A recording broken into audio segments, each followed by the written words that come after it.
Next one.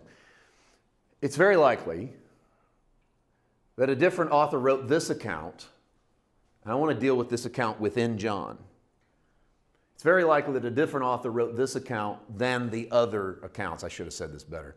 It's very likely a different author wrote the story of the adulterous woman than wrote the rest of John.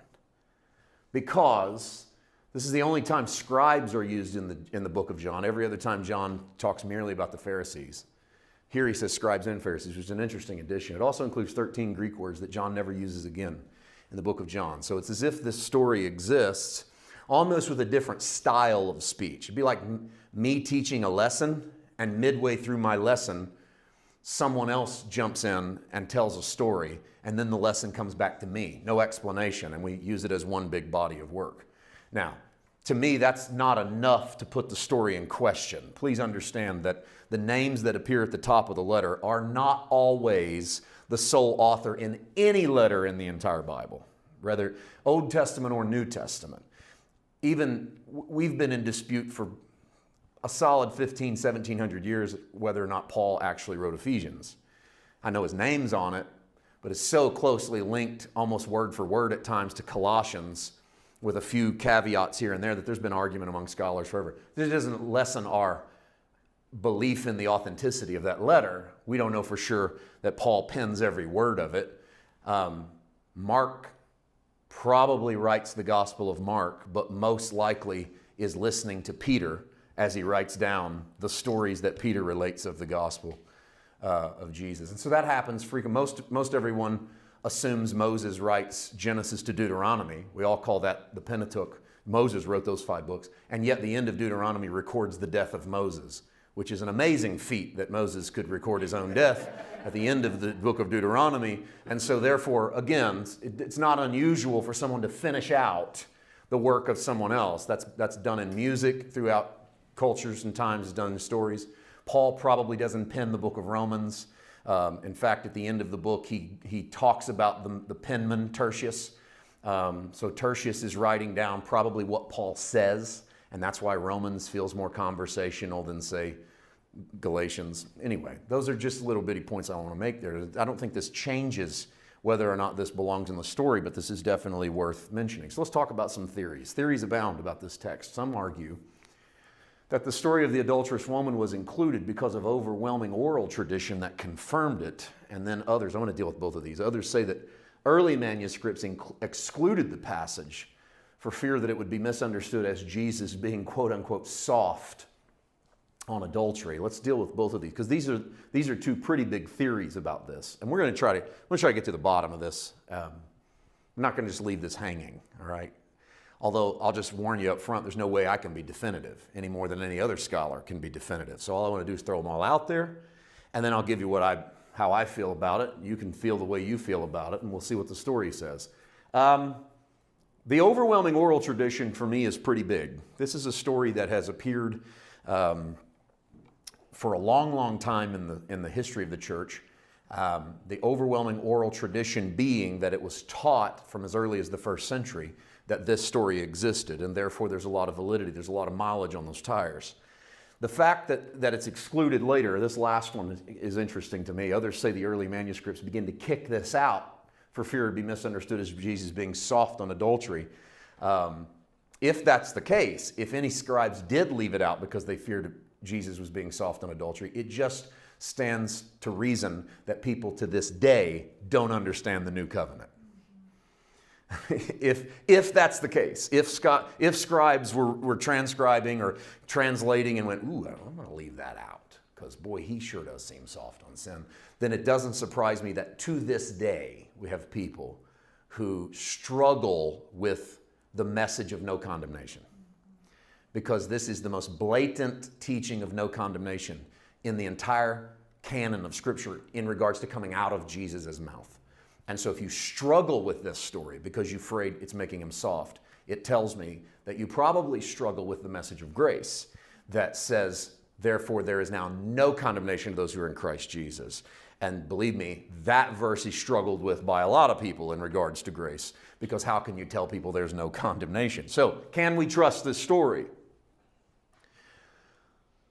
Here's why I think we can. All right, this is how I kind of wanted to get to the bottom of this in my way of saying this. Some of this is going to look like it has nothing to do with this story, but I'm building a case. Can we trust this story? Number one, we actually have more written contemporary accounts of the life of Jesus than we do of Aristotle. And there's not a scholar or a philosopher or a professor on the planet Earth that thinks Aristotle is made up. And we have more contemporary written accounts of a man named Jesus from a place called Nazareth in the land of Galilee than we do Aristotle. And I share this because one of the accusations of both the Bible and the authenticity of Christ is going to be, how do you know this guy's not just made up? I mean, can you prove he existed? And yet we actually have more hard evidence that he's real than we do some of the great Greek philosophers of Stoic thought. And yet we quote them as if they are the foundation of Western world thinking, because in many ways they are the foundation of Western world philosophical thinking. But for you to put more faith in the philosophy of the Greek Stoics and poets because you believe they must have been more real than Jesus just shows that you've bought into the idea that they're more real than Jesus because someone told you Jesus is probably made up. And so I didn't tell you that to prove John 8. I simply tell you that because I look at attacks against the authenticity of the Bible as often completely intellectually misinformed. Because the same metric by which people judge the authenticity of people like Jesus or the Bible, they don't use for people like Aristotle or the poets of Greece. And if they did, they'd have less faith that Aristotle was a real person than they would that Jesus is a real person. Okay, I hope we're kind of tracking together there. I lay that out as just a point. We have about 1,000 copies of the Greek poet Homer. By comparison, we have over 5,700 Greek copies of the New Testament. Dozens of those copies come as early as the 2nd century. I put that on the screen for further proof. If it proves anything, it's at least this fact, and that is that we have almost 6 times as much written evidence of the existence of a Greek New Testament than we do the most famous poet in Greek history and therefore Western literature. Which, again, doesn't prove the Bible, but it certainly puts it above the authenticity of any other ancient writing that you have in the world. And so for those who would say, how do you even know the Bible's true? You could say the exact same thing about, and you should be saying with more criticism about all of the other writers of the Greek world, because you have less proof that they A, existed, B, wrote anything, than we do that Jesus existed and that the New Testament was at least confirmed by 5,700 writers, or 5,700 Greek copies. That's why I told you earlier the 900 copies that of the earliest copies that have the story of that woman caught in the act of adultery. I don't know if that's a big number or not.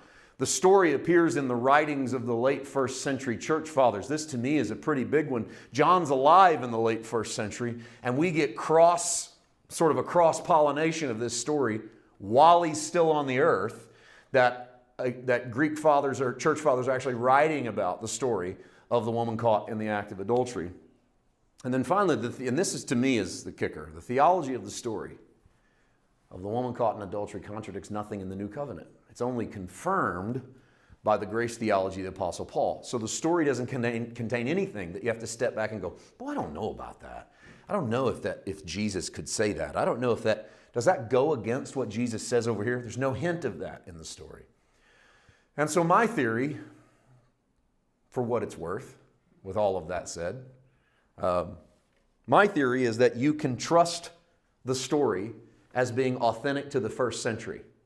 You might not be able to trust that the same guy that wrote John 1 through 7 wrote the first 11 verses of John 8. I'm okay with that because the same guy doesn't write every psalm. The same guy doesn't close Deuteronomy that starts Deuteronomy. So to me, that doesn't change the authenticity of it. The only argument we've ever had against this is that the earliest Greek we have found didn't have this in the story. And yet peripheral Greek has it all over at least 5 different spots, 2 in Luke, 3 in John, of putting this story in. And wherever it surfaces, It's virtually the same story, regardless of which scribe put it in there, which tells me that even though the guy who writes John 1 through 7 may not write the first 11 verses of John 8, his contemporaries were writing this story and teaching this lesson as theology.